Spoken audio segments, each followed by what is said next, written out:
Because you ask a lot how we start the project. This is a starting project. Mm-hmm. It's on an urban field. We are doing it's this site here. We are doing a living.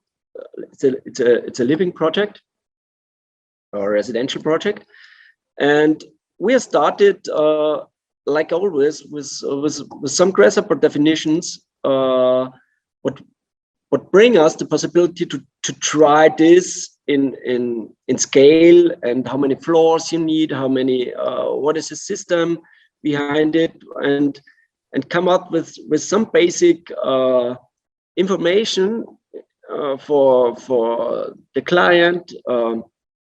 How many flats are possible, what is the size of the whole system, how many different stuff. What is if we do more floors, for example, 10 floors, don't know, to tell you something that runs through the whole system. It takes a while because it's my laptop, sorry.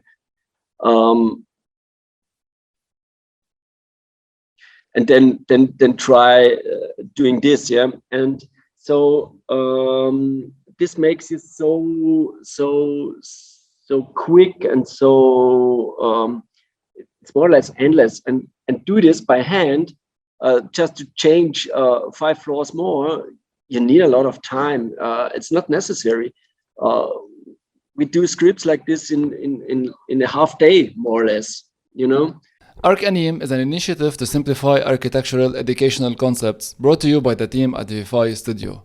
So, if you want to support our work and you want to see more educational content like this one, please feel free to check the link below for Vivify Portfolio. And if you like our work, we'd also be very happy to be working together. Thank you for watching, and stay tuned for more educational content.